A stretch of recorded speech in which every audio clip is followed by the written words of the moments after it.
Para mim, hoje, assim, é uma honra estar aqui, né? Foi a convite da Denise, que é presidente da Casa Brasil. Há um tempo atrás ela entrou em contato comigo e nós conseguimos organizar essa data para virmos aqui e fazer essa palestra, né? Nós convidamos também o advogado, o Dr. Peter Kaiser, e na verdade estava no programa também a presença do nosso cônsul, né? O cônsul Naldo. Só que infelizmente ele teve um imprevisto e não pôde comparecer. Ele gravou um vídeo. Boa noite. Gostaria, em nome da nossa cônsul-geral, a embaixadora Maria Estela Pompeu Brasil Frota, cumprimentar todos os membros da comunidade brasileira radicados no Principado do Liechtenstein para a palestra Saber Direito, realizada nesta noite. Gostaria de cumprimentar igualmente todos os membros do Conselho de Cidadania de Zurique e congratular-me com eles por todos os projetos que puderam concretizar ao longo dos últimos 3 anos. Em especial, gostaria de elogiar o projeto Saber Direito, que tem um efeito muito positivo em termos de informação para a comunidade brasileira na Suíça e no Principado de Liechtenstein em relação ao ordenamento jurídico brasileiro e aos ordenamentos jurídicos suíço e do Principado. Esse projeto, por iniciativa de Fernanda Pontes Clavadeccia, membro do Conselho e advogada, foi incluído no rol de exemplos de boas práticas consulares. Por isso, desejo todo o êxito à palestra de hoje e incito todos os membros da comunidade brasileira na Suíça, na nossa jurisdição e no Principado de Liechtenstein, a buscarem o consulado para dirimir suas dúvidas ou enviar correios eletrônicos para o endereço geral.cgzurique@itamaraty.gov.br. Estimo mais uma vez êxito à palestra e cumprimento a todos. Muito boa noite e muito obrigado. Então eu mencionei aqui, eu coloquei 3 temas para a gente falar rapidamente, que são registro de casamento e nascimento, homologação e averbação do divórcio e retificação do registro civil. Em relação ao registro de casamento, é importante a gente ressaltar que o casamento, quando ele é realizado no exterior, ele precisa ser registrado também no Brasil. Então, esse registro de casamento, ele, no consulado, ele requer uma série de documentos. Tem duas questões que a gente tem que pontuar. O registro do casamento no Brasil é importante para modificar o estado civil da brasileira ou do brasileiro. Se a pessoa se casou, ela não é mais solteira, ou, por exemplo, se ela foi divorciada, ela não é mais divorciada, ela está casada novamente. Então a pessoa não pode ficar com 2 estados civis distintos, tanto no país onde ela reside no momento, como no Brasil. Então o registro do casamento perante uma autoridade brasileira é necessário. E tem dois passos, né? 2 possibilidades. A primeira alternativa eu coloquei para vocês, né? Que é o registro do casamento no consulado. Quando a pessoa se casa no exterior, tem essa possibilidade. Ela vai até o consulado, leva a documentação exigida e registra o casamento lá. Sendo que esse registro de casamento feito no consulado é um registro provisório. A pessoa precisa, depois desse registro, precisa transcrever essa certidão de casamento também no Brasil. Muita gente não sabe disso, né? Mas a certidão de casamento consular é uma certidão provisória. E depois, como eu falei, depois desse registro, depois quando a brasileira ou o brasileiro for no Brasil, pode ser feito esse requerimento, inclusive, pelo correio também, se a pessoa não tem mais o domicílio no Brasil, então essa pessoa tem que fazer a transcrição dessa certidão de casamento no cartório do primeiro ofício que fica no Distrito Federal, em Brasília. Então são 2 passos. É fácil fazer o registro de casamento no consulado? É fácil, né? E inclusive assim, a documentação não precisa ser tão trabalhada, né? A gente fala legalizada. Agora, se a pessoa quiser pular essa etapa, a etapa do registro do consular, pode sim pegar essa certidão de casamento estrangeira e registrar diretamente no Brasil. sendo que nesse caso a documentação toda tem que ser legalizada. A documentação estrangeira, né, que estiver em língua estrangeira precisa ser tanto legalizada como traduzida por tradutor juramentado. Essa tradução tem que ser feita por um tradutor inscrito na junta comercial em algum estado do Brasil. Então, vou repetir. Ou a pessoa vai e registra o casamento no consulado e depois transcreve a certidão no Brasil, ou precisa legalizar toda a documentação brasileira e depois registrar diretamente também no Brasil. Então, são essas duas possibilidades. O do registro de nascimento, né, é uma questão muito importante que a gente não pode esquecer, que registrar o filho no consulado garante a nacionalidade brasileira dele. E esse registro de nascimento não tem prazo, a qualquer momento pode acontecer esse registro, né? Pode ser feito esse registro. Agora, e se a pessoa, ao invés de registrar o filho no consulado, registra direto no Brasil, ou seja, pega o documento estrangeiro, a certidão estrangeira e registra no Brasil? Isso vai acontecer que depois, né, depois dos 18 anos, para essa criança, para esse filho possuir a nacionalidade brasileira, essa pessoa vai ter que fazer a opção, né, um processo, passar por um processo e optar pela nacionalidade brasileira. E para isso, eu transcrevi aqui para vocês o artigo da Constituição Federal, que diz que os nascidos no estrangeiro, de pai brasileiro e mãe brasileira, desde que sejam registrados em repartição brasileira competente, né, no consulado, ou venham residir na República Federativa do Brasil e optem em qualquer tempo, depois de atingida a maioridade, pela nacionalidade brasileira. Então, esse artigo da Constituição Federal, na primeira etapa, na primeira parte, fala desde que sejam registrados em repartição brasileira competente, está se referindo ao consulado. Se não for registrado no consulado, for registrado direto no Brasil, tem a exigência que esse filho, né, esse cidadão, precisa residir no Brasil e fazer a opção. Então, dificulta muito, porque muitas vezes, né, os nossos filhos não têm essa pretensão de um dia residir no Brasil. Então, aqui eu ressalto que realmente o registro de nascimento, né, tem que ser feito no consulado, impreterivelmente. Aqui eu coloquei uma observação importante. Assim como a certidão de casamento consular é uma certidão provisória, a certidão de nascimento também, feita no consulado, também é provisória. Ou seja, se eu registro meu filho no consulado, depois eu preciso pegar essa certidão também e fazer a transcrição dela no Brasil, que aí eu vou receber uma certidão definitiva. É o mesmo procedimento. Eu coloquei um tópico também que pode acontecer, né, que quando existir algum tipo de modificação, né, numa certidão, num documento estrangeiro da pessoa, do cidadão, né, e essa informação for diferente da que consta no documento brasileiro, é necessário fazer uma retificação desse registro civil. Vou dar um exemplo para vocês. Vamos supor que a mulher, né, a brasileira, tem um filho e esse filho não foi reconhecido pelo pai, aqui no Liechtenstein, por exemplo. E aí ela vai e registra no consulado o filho, faz tudo direitinho, tira o passaporte, tá tudo certo. E depois de um tempo o pai reconhece essa criança. Então aqui em Liechtenstein ou na Suíça vai existir o quê? A modificação da certidão de nascimento dessa criança. Ou seja, a filiação dessa criança vai mudar e muitas vezes também muda o nome. O que vai ser necessário fazer? Já que essa pessoa já tem documentos brasileiros, né, passaporte brasileiro, certidão de nascimento brasileira, com um nome, com uma filiação, né, e de repente, depois de um tempo, venha outras questões, outras informações no registro civil dele estrangeiro. Então, para esse tipo de caso, né, claro que eu estou dando só um exemplo, vai ser necessário entrar com uma ação de retificação de registro civil no Brasil.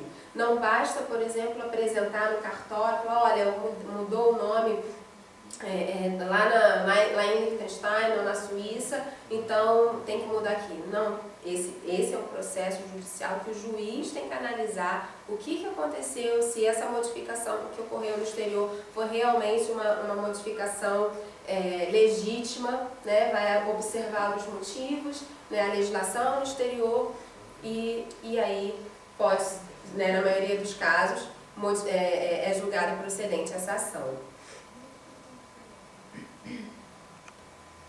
Eu coloquei aqui que uma exceção, né? Estou falando de uma ação judicial que vai, né, que precisa de advogado ou ser assistido pela Defensoria Pública.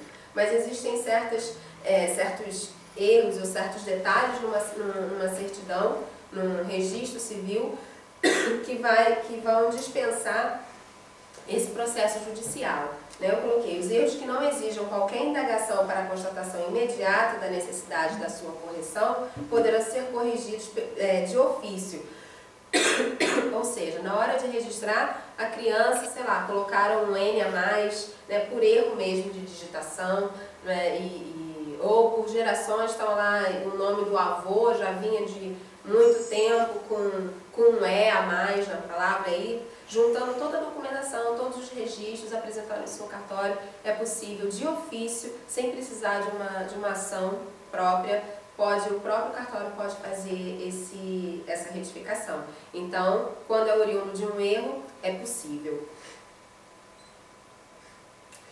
Em relação à homologação de sentença estrangeira de divórcio, não é? O motivo é justamente porque quando a pessoa se divorcia no exterior, o estado civil dela também modifica. Assim como a pessoa, quando se casa, também tem que regularizar essa situação no Brasil, através do registro do casamento, também quando a pessoa se divorcia, ela também muda o estado civil e precisa regularizar essa situação também no Brasil.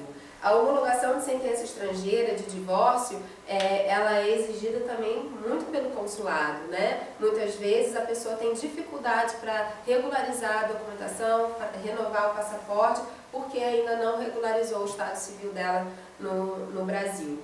Então é importante. O que é a homologação, na verdade? A homologação do divórcio é apenas um processo judicial onde vai ser feito o reconhecimento dessa sentença estrangeira. Então, um juiz estrangeiro, né, decretou o divórcio desse casal. Para essa sentença ela produzir efeitos no Brasil, para ela ser válida no Brasil, é necessário passar por um processo, e é um processo judicial mesmo, que é feito no Superior Tribunal de Justiça, em Brasília. Só existe esse tribunal competente para analisar essa questão.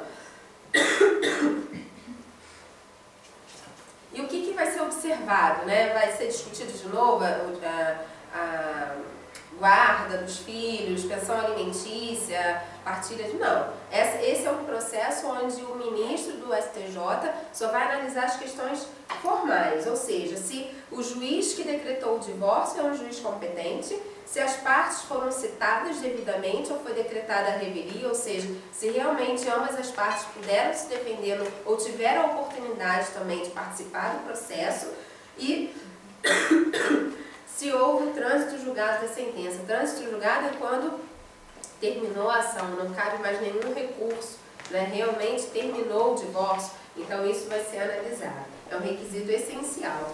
E essa sentença estrangeira, a sentença de divórcio, ela também tem que ser traduzida. Então, todos os documentos, é uma regra geral, todos os documentos estrangeiros que estiverem em língua estrangeira, eles precisam ser legalizados, né, também junto ao consulado e traduzidos por um tradutor juramentado.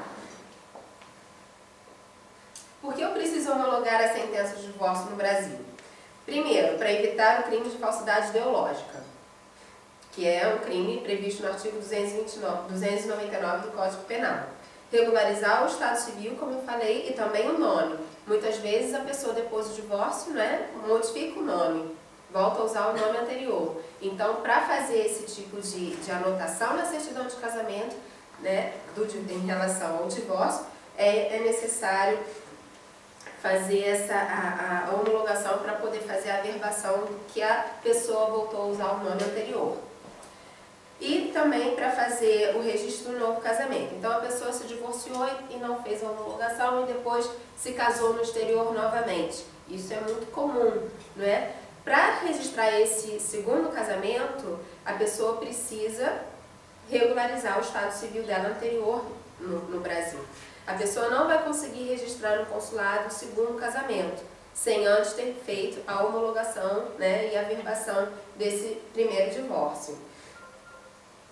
Exigência legal para solicitar certos serviços consulares. Então, para a pessoa fazer a renovação do passaporte, por exemplo, eu já comentei aqui, é necessário regularizar o estado civil. Obrigada, Ana. Em relação aos bens no Brasil também, né? Muitas vezes, depois do casamento, a pessoa quer alienar bens, né? Vender um bem, vender um patrimônio, e aí consta no registro que a pessoa era casada. Como que a gente vai resolver isso? Fazendo a homologação, fazendo a averbação na certidão de casamento, depois é possível fazer a averbação também do divórcio e para saber com quem ficou esse patrimônio no Brasil, né, se ficou com ela ou com ele, né, a quem pertence esse bem, então é possível fazer a averbação no registro de imóveis. Então, para regularizar também a situação dos bens no Brasil, é importante passar por essa fase da homologação. Aqui eu coloquei rapidamente os documentos que seriam necessários, né? A sentença do divórcio com o trânsito em julgado, com o certificado que o processo terminou, a certidão de casamento, o documento que comprove a alteração do nome, se a pessoa depois do divórcio voltou a usar o nome anterior, né, o nome de solteira, procuração para o advogado, com firma reconhecida, ou se tiver representado pela Defensoria Pública, são outros procedimentos. E aqui por último, a declaração de concordância do ex-marido, né? Então, essa declaração de concordância, muita gente tem dificuldade em consegui-la. Por quê? Já não vê o ex-marido há muito tempo, como que vai fazer isso? Será que a ausência dessa declaração de concordância vai impedir a homologação?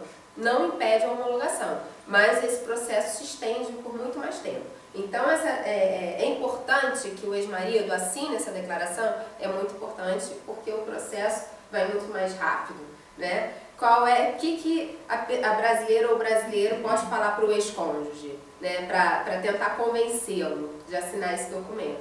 É dizer que ele também está casado com ela no Brasil.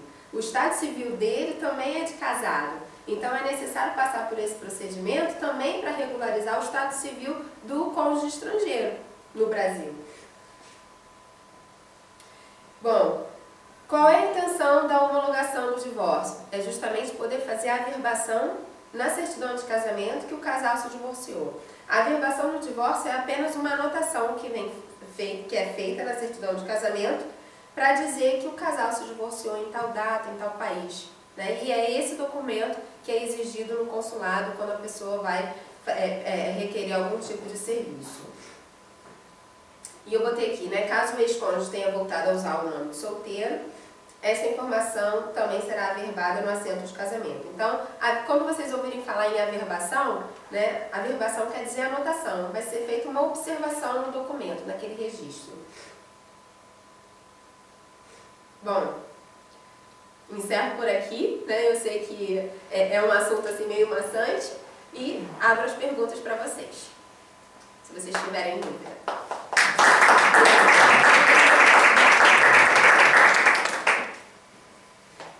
Alguém tem uma pergunta? No caso de herança. Sim. Qual é o procedimento da herança? Uma herança deixada no Brasil. Isso. No Brasil, independe da nacionalidade da pessoa, do falecido, independe do local da morte. Se o bem é localizado no Brasil, tem que ser feito um inventário no Brasil.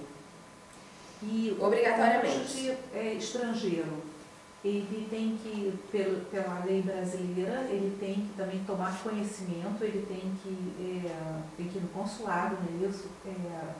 E tomar, e tem que assinar também, ter conhecimento da herança, né?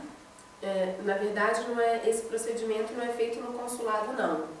Na verdade, a gente tem, para eu te responder isso, eu preciso saber quem morreu. Bom, se for um dos cônjuges, né, que faleceu... Não, um parente da família, uma parente da esposa brasileira. Uhum. E a esposa está recebendo uma herança. Isso. Né? Na verdade, o mais importante é essa pessoa estar representada por um advogado nesse processo, nesse inventário. Né? O cônjuge estrangeiro, na verdade, né, ele residente no exterior, ele precisa, na verdade, ele não pode fazer nenhum tipo, não pode fazer procuração no consulado, né? Não pode fazer nenhum tipo desse procedimento no consulado. Se ele quiser dar uma procuração, não é, para a esposa ou para uma pessoa no Brasil, ele precisa fazer uma procuração pública no notário aqui, no notariado. No consulado não precisa fazer nada. Agora, ela como cidadã brasileira, ela pode, se precisar, fazer uma procuração pública, fazer algum ato, né, por exemplo, aceitar ou renunciar à herança por escritura pública, isso o consulado pode fazer. Mas, na realidade, quando a gente fala em herança, a gente tem que pensar que vai ser necessário abrir um inventário, que hoje em dia no Brasil pode ser um judicial ou extrajudicial. Né? Extrajudicial é feito diretamente no cartório. Hoje em dia não precisa mais entrar com um processo judicial de inventário que dura anos, né? É uma coisa muito mais simplificada, sendo que requer alguns requisitos. Que eles estejam de acordo. Sim, que não tenha, os herdeiros sejam maiores, não tenha testamento. Né? Isso daí é possível fazer no cartório e é muito mais rápido. Sim. No caso do casamento, qual que é a necessidade? Há a necessidade de registrar a certidão de casamento no consulado, depois no Brasil, mesmo não estando mais residindo no Brasil? Sim. Tem alguma penalidade se não fazemos isso? Na verdade, o Código Civil, ele dá um prazo, só que não existe nenhuma penalidade. Ele dá um prazo que depois da pessoa ir para o Brasil tem, agora me deu um branco, não sei se são 90 dias ou 180. E a pessoa tem um prazo para registrar, só que realmente não tem penalidade nenhuma. Então, se a pessoa está casada há 20 anos e nunca fez esse procedimento, pode fazer esse procedimento a qualquer momento. Mas o quanto antes, melhor, porque muitas vezes, né, a pessoa vai deixando para depois e de repente acontece um imprevisto, né, precisa renovar o passaporte na correria porque um parente faleceu no Brasil, precisa embarcar e já tem o estresse da situação e depois tem o estresse porque não está com a documentação em dia. Então, quanto antes regularizar, melhor. Só mais uma coisa, nesse caso, você tem que pensar o seguinte, todo mundo chega e fala, eu quero os meus direitos. Só existem direitos quando você cumpre os seus deveres. Então, quando chegar numa situação em que você quer os seus direitos, qualquer que seja, aí você tem que ver se cumpriu todos os seus deveres, e um dos deveres é que qualquer alteração do seu estado civil tem que ser comunicado. E é isso que a Fernanda está dizendo, não dá tempo. Na hora, é tanta outra coisa que não dá tempo. Então, só tem direitos quem cumpriu o dever. E isso tem que ficar aqui. Isso. Alguma pergunta mais, gente? Alguma dúvida? Depois, se vier a dúvida, lá no aperitivo a gente pode conversar também, tá bom? Agradeço a todos e passo a palavra para o Dr. Pérez. Obrigado.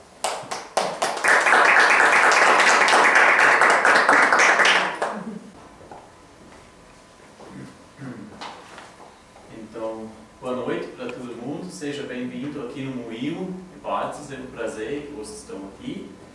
Eu vou falar hoje à noite sobre o direito migratório e a aquisição da cidadania em Liechtenstein e os brasileiros em Liechtenstein. A residência em Liechtenstein. A lei que regulamenta o direito migratório em Liechtenstein é de 2008, Ausländergesetz. Essa lei vem sofrendo alterações nos últimos anos. Ela regulamenta a entrada e a saída de estrangeiro no país, como também os vistos da residência, Aufenthalt, a reunificação familiar, Familiennachzug e a integração do migrante em Liechtenstein.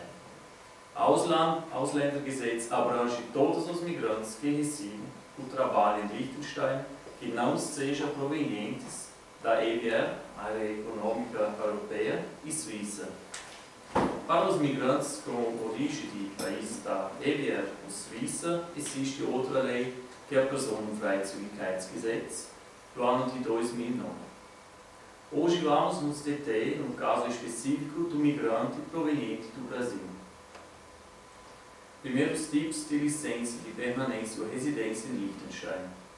O estrangeiro, de uma forma geral, que visita o país, que terá uma permanência de até 3 meses, não precisa de visto de permanência. Uma permanência maior necessita de autorização. Depois deste período, o estrangeiro é obrigado a deixar o país, só podendo retornar com 3 meses. É o que se chama de visto de turista. Existem diferentes tipos de licenças de residência em Liechtenstein. A maioria das permissões de residências concedidas para brasileiros em Liechtenstein está associada à reunificação familiar. Isto é, licença adquirida após o casamento de um brasileiro ou brasileira com cidadão de Liechtenstein. Essas licenças ainda podem ser diferenciadas em licenças sem fins de trabalho e licenças para fins de trabalho. Visto de residência sem fins de trabalho. Uma permanência sem fins de trabalho só é permitida para caso específico de estudo ou de especialização. Neste caso, é autorizada uma permanência de 1 ano e o requerente deve comprovar condições financeiras para custear o estudo, ter moradia e seguro-saúde. Um exemplo seria uma brasileira ou um brasileiro que pretende estudar o alemão em Liechtenstein.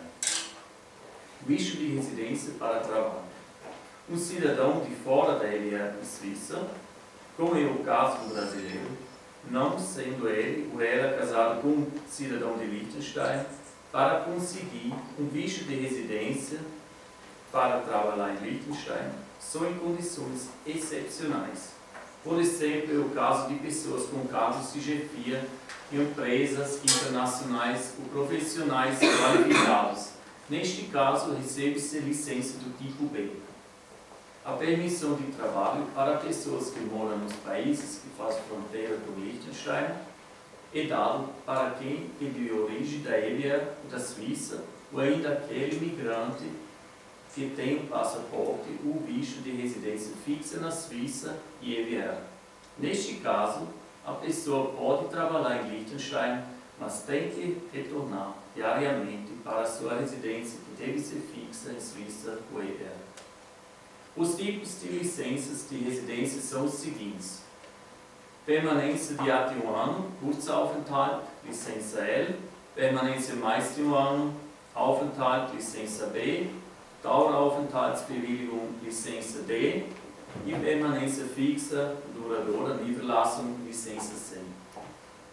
Órgão encarregado de expedir as autorizações de residência e, na maior parte dos casos, Ausländerpassung. Em casos especiais, que o governo. O migrante com permissão para permanecer em Liechtenstein deve informar seu endereço ao Ausländerpassung e à Gemeinde no prazo de 8 dias da entrada no país. Visto de permanência de até 1 ano. A Kurzaufenthalt, licença L, só é permitida com um fim específico de trabalho, estudo ou aperfeiçoamento. É o caso de trabalho, estudo, trabalho e laboro, Bauernhof, Pflege, acompanhamentos e cuidadores, au pair. Esse visto tem que ser solicitado antes da viagem e pode ser prorrogado por mais 6 meses. Visto de permanência para mais de 1 ano. Aufenthaltsbewilligung, a licença B, é o direito de fixar residência em Liechtenstein por mais de 12 anos. Ela é liberada com propósitos específicos e depende de algumas condições. Como já comentei, para cidadãos de fora da EBR Suíça, e o caso do brasileiro, só será autorizada a licença B em caso de pessoas com profissões especiais e cargos de chefia de empresas caso de casamento com cidadão de Liechtenstein, é a reunificação familiar. Um brasileiro ou brasileira que se casa com um cidadão de Liechtenstein receberá uma licença do tipo B, que terá validade de 3 anos. Todos os migrantes de origem da EBR que buscam emprego em Liechtenstein e não são residentes na zona fronteira podem receber a licença B através de sorteio feito pelo governo. Daueraufenthaltsbewilligung. A licença B é conferida para migrantes provenientes de países membros da EBR e que mantiverem residência fixa em Liechtenstein por 5 anos e sem interrupção. Os países membros da EBR são os países membros da EU, Liechtenstein, Islândia e Noruega. Visto de permanência fixa, Niederlassung. A licença C é ilimitada. O migrante pode conseguir essa permanência se preencher os seguintes requisitos ou condições: possuir nos últimos 5 anos uma Aufenthaltsbewilligung, se possuir conhecimento da língua alemã, escrito e falado, comprovado com certificado nos padrões europeus, o certificado TK2, se for aprovado em teste de conhecimentos gerais sobre Liechtenstein, se não estiver em dificuldades financeiras, se não tiver utilizado algum tipo de benefício social nos últimos 2 anos e se não tiver problemas com a justiça ou tenham sido processados nos últimos 5 anos.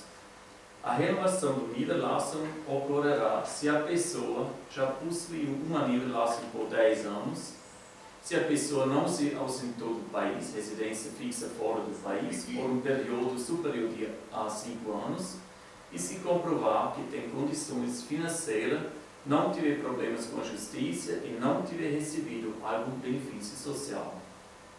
A reunificação familiar, o Familiennachzug.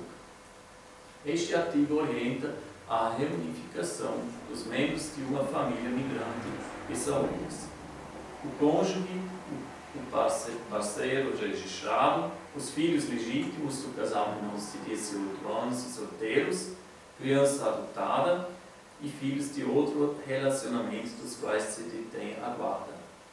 Neste caso, é importante observar as seguintes condições. A solicitação tem que ser feita há 3 anos da realização do casamento ou da expedição do visto de permanência. Para cidadãos da EBR e Suíça com visto de residência em Liechtenstein, pode fazer a reunificação familiar em qualquer época. O requerente tem que comprovar que possui um visto de permanência, Aufenthaltsbewilligung, Niederlassung válido. Ambos os cônjuges são maior de idade perante a lei de Liechtenstein, que é 18 anos, que possui moradia adequada e suficiente para acomodar a família e que tem condições financeiras e trabalho para sustentar a família, e o cônjuge proveniente do estrangeiro tem que ter conhecimento básico da língua alemã. Esse processo precisa da avaliação e aprovação do governo. Neste caso, o visto de permanência é concedido para o cônjuge, parceiro, dependentes e do tipo B. Os familiares, reagrupados depois de receber a autorização de residência, têm permissão para trabalhar. No caso especial de filhos legítimos de um cidadão natural de Liechtenstein, esse tem direito ao passaporte de Liechtenstein, é o critério de ius sanguinis. Com o passar dos anos, o brasileiro residente em Liechtenstein, portador da licença B, poderá seguir os seguintes caminhos em relação à licença de residência.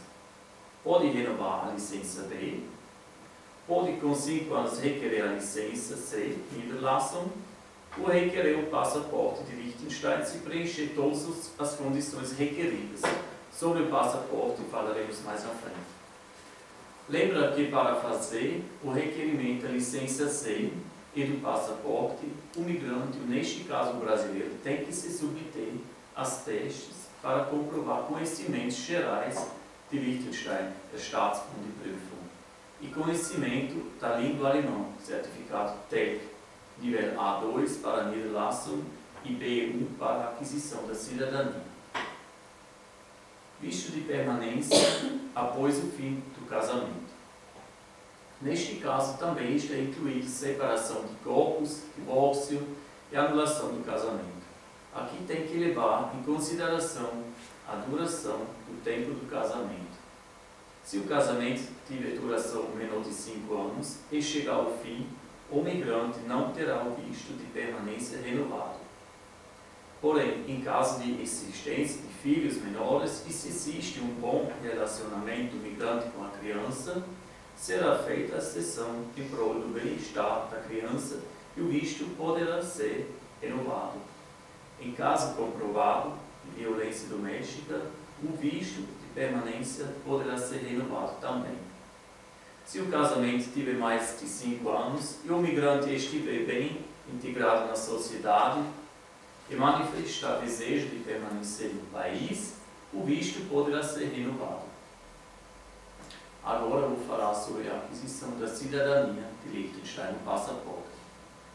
A lei que regulamenta os processos de aquisição e perda da cidadania de Liechtenstein é a Lei de 4 de janeiro de 1934 do Bürgerrechtsgesetz. Para ser cidadão de Liechtenstein, a pessoa tem que ser, ao mesmo tempo, cidadão de uma Gemeinde, município de Liechtenstein. Exceção são os membros da família do príncipe. A aquisição da cidadania através do nascimento e adoção. Os filhos de um cidadão de Liechtenstein, seja homem ou mulher, têm o direito à cidadania de Liechtenstein e o sangue, seja a criança nascida ou não no território de Liechtenstein. A criança estrangeira adotada por um cidadão de Liechtenstein também tem o direito à cidadania, desde que não tenha até 10 anos de idade completos até a data da adoção. No caso da criança a ser adotada, sendo filho legítimo de um relacionamento anterior do cônjuge do migrante, casado com um cidadão de Liechtenstein, a adoção pode ser efetuada até não completar a maioridade.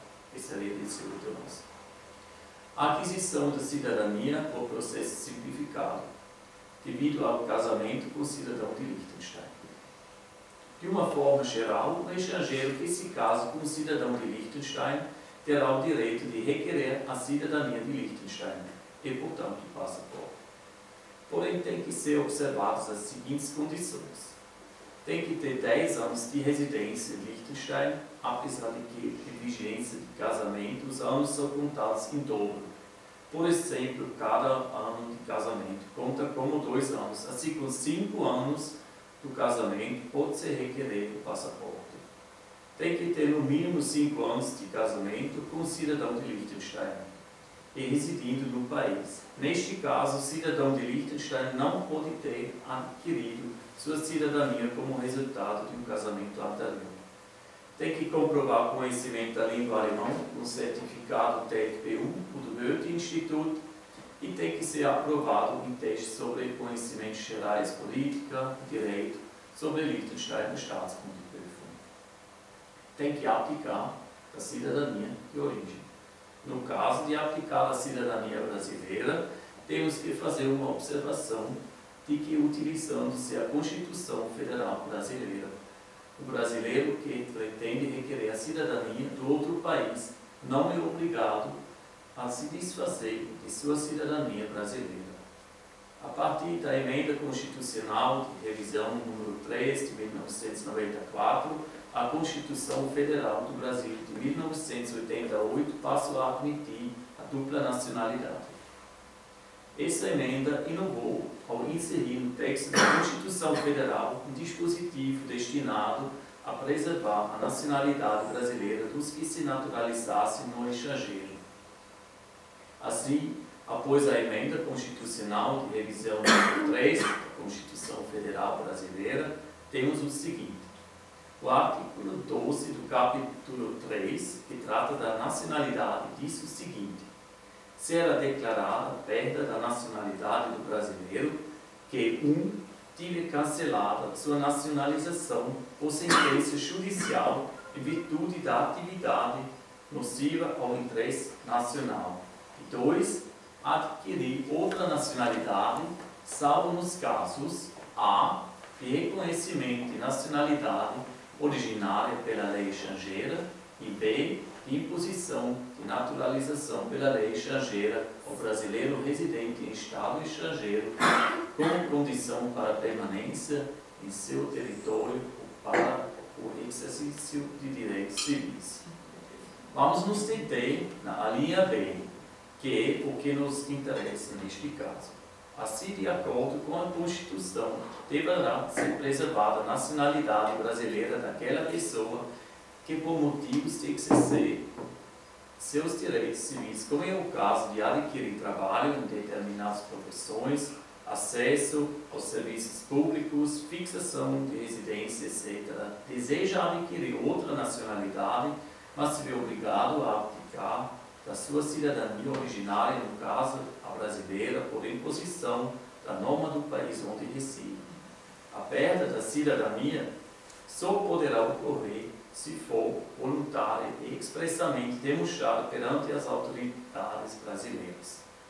Assim, utilizando-se desse benefício, o brasileiro não precisa abdicar do seu passaporte para adquirir o passaporte de Liechtenstein. Em um processo de aquisição de cidadania, o requerente tem que ter em mente que esse processo envolve interesse do Estado que está concedendo a cidadania e bom relacionamento entre os Estados envolvidos. O requerimento para a aquisição do passaporte de Liechtenstein deve ser feito pessoalmente pelo requerente munido de todos os documentos solicitados diretamente no Zivilstandsamt. Cobra-se uma taxa administrativa de 500 francos e, no final, o processo precisa de aprovação do governo e, uma vez aprovado, o requerente receberá a cidadania de Liechtenstein e da Gemeinde, onde o cônjuge pertence. A aquisição da cidadania devido a longo período de residência em Liechtenstein. O migrante, neste caso, terá o direito de requerer a cidadania de Liechtenstein se preencher as seguintes condições: 30 anos de residência em Liechtenstein, apesar de que, neste caso, os anos desde o nascimento até o 20º aniversário são contados em dobro, 5 anos de residência fixa sem interrupção em Liechtenstein antes de fazer o requerimento e abdicar da cidadania original, salvo nos casos do país que não aceita essa exigência. Neste caso, sendo aprovado o processo, a pessoa recebe nacionalidade de Liechtenstein e da Gemeinde, onde viveu nos últimos anos. Os filhos menores também receberão a cidadania. Filhos menores com 15 anos completos têm o poder de decidir se aceitam ou não. Neste caso, o requerimento é feito diretamente ao governo, que vai avaliar e decidir se concede a cidadania. Uma taxa administrativa é cobrada também. A aquisição da cidadania através de processo ordinário. O migrante, não importa a nacionalidade, que reside em Liechtenstein por 10 anos, pode tentar requerer a cidadania de Liechtenstein através de um processo ordinário. Esse processo precisa ser votado pela Gemeinde, Landtag, Governo e o Príncipe. A aquisição da cidadania por hora, ao mérito, aplica-se ao caso de migrantes que apresentem interesse cultural, científico, etc. ao país. Por exemplo, um escritor importante, Prêmio Nobel da Paz, que deseja residir em Liechtenstein. Perda da cidadania de Liechtenstein. O governo reconhece a perda da cidadania de Liechtenstein nos casos de, se for uma imposição de outro país para um cidadão de Liechtenstein adquirir outra nacionalidade e a pessoa voluntariamente aceitar, ou anulação de matrimônio, comprovação de irregularidades no processo de obtenção da cidadania ou irregularidades jurídicas. A adoção de um menor cidadão de Liechtenstein por uma pessoa de outro país ocorrerá a perda da cidadania do menor também. Obrigado. Isso é tudo.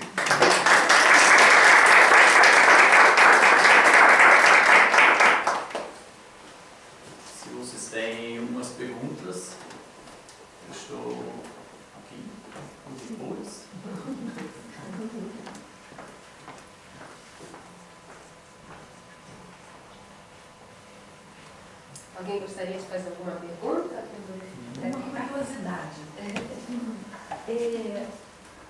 Existem casos de adoção de crianças de Liechtenstein? São poucos e raros. É muito raro. Muito? É muito raro. Aham. Mas tem. Mas é raro. Aham. Também, eu sei casos, até na minha família tem casos que adotaram pessoas, mas esta criança ganha o passaporte. Se estão de Liechtenstein, se os pais têm um passaporte daqui, então ganha o passaporte também. E a criança adotada tem a dupla nacionalidade depois? Isso depende. Tem dois casos. Se tem uma criança que nenhuma criança dos pais que estão aqui, também depende se o pai é daqui o outro da fora, tem que ser outro da fora, né? Para ter dupla. Se seria uma brasileira, uma pessoa, um homem do Liechtenstein, normalmente esta criança só ganha o passaporte do Liechtenstein se esta criança seria do Brasil, né? Ok. Normalmente pede. Mas se a criança é da mulher, por exemplo, uma brasileira, tem uma criança outra relação, esta criança usando-se o mesmo benefício da Constituição, a pessoa pode alegar a mesma coisa. Ok. Mas este é uma coisa muito especial. Ok. É difícil, tem que falar com as autoridades aqui, porque eles estão gostando muito, não se tem muita gente que quer o passaporte de fora. E dupla nacionalidade, eu acho que é só o Brasil e a Grécia que eles aceitam aqui. Inglaterra? Inglaterra também. Acho que sim. Tem uns casos especiais também, mas é assim muito fácil, não. Um processo muito fácil, não. Ok.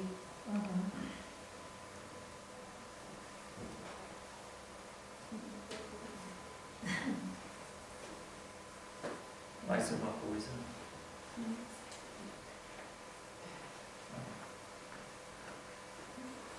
Tá bom.